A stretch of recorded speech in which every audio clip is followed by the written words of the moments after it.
अस्सलाम वालेकुम स्टूडेंट्स। आज हम मोड पढ़ते हैं, mode for on group data.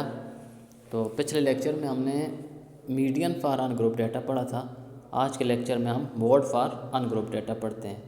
तो ये थर्ड टाइप ऑफ एवरेज है जो हम पढ़ने जा रहे हैं।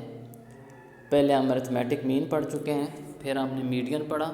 आज हम मोड पढ़ते हैं, लेकिन हम अन ग्रुप डेटा के केस में ही ये एवरेजेस पढ़ रहे हैं।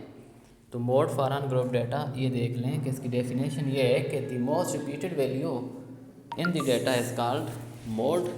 कि जो मोस्ट रिपीटेड वैल्यू होती है डेटा में, इसे हम मोड कहते हैं। एग्ज़ाम्पल ये है इसकी, मसलन ये एक डेटा मैंने लिया है 6, 3, 2, 1, 5, 9 एंड 3। तो इस डेटा में देखें जो वैल्यू ज़्यादा दफ़ा रिपीट हुई है, तो देखें ये जो वैल्यूज़ हैं 6, 2, 1, 5, 9, ये वैल्यूज़ रिपीट नहीं हुई, एक दफ़ा ये वैल्यू है। और 3 जो है वो ज़्यादा दफ़ा रिपीट हुई है, मतलब 3 जो है ये 2 टाइम्स है इस डेटा में। तो हम कहेंगे कि मोड इस डेटा का 3 है। ठीक है, जो वैल्यू सबसे ज़्यादा दफ़ा रिपीट हुई हो उसे हम मोड कहते हैं। अब इसी केस में ये भी एक हो सकता था, ये भी पॉसिबल है कि कोई और वैल्यू, अगर 3 जो है ये 2 दफ़ा है, तो इस डेटा में अगर 6 जो है 6 अगर 3 दफ़ा होता, मसलन सपोज करें कि 6 जो है इस डेटा में 3 दफ़ा रिपीट हुआ होता, तो फिर हम क्या कहते हैं कि इस डेटा का मोड उस केस में 6 होगा, जो मोस्ट रिपीटेड वैल्यू है।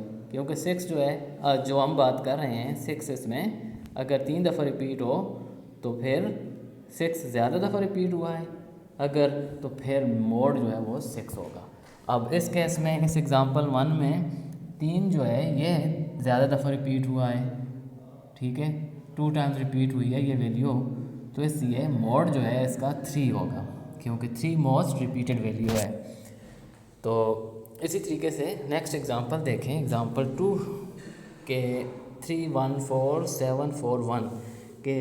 अब इसमें देखें कि एक से ज़्यादा वैल्यू जो है रिपीट हो रही हैं, मतलब equal number of times repeat हो रही हैं कि 1 एंड 4 ये दोनों रिपीट हुए हैं 2 टाइम्स, कि 2 दफ़ा दोनों रिपीट हुए हैं। तो अब इस केस में मोड जो है 1 एंड 4 ये दोनों हम कहेंगे कि ये दोनों मोड हैं।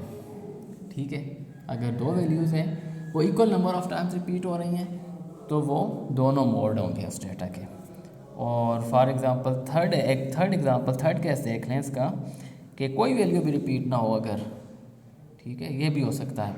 मसलन ये थर्ड एग्जांपल में देखें 4, 3, 2, 7, इसमें कोई वैल्यू रिपीट नहीं हुई, तो हम इसमें कहेंगे कि there is no mode in this data, कि इस डेटा में मोड है ही नहीं, इस डेटा में मोड एग्जिस्ट नहीं करता।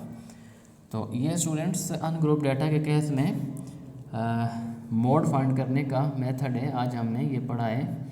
तो इसी मेथड को आप समझ के एक्सरसाइज के क्वेश्चन अटैम्प्ट करें, क्वेश्चन नंबर 11 तक जो दिए हुए हैं आपके एक्सरसाइज में, चैप्टर 4 की एक्सरसाइज में क्वेश्चन नंबर 11 तक अनग्रुप डेटा के क्वेश्चन हैं और उसमें आपने मोड फाइंड करना है। तो ये आपने सारे क्वेश्चन 11 क्वेश्चन खुद अटैम्प्ट करने हैं।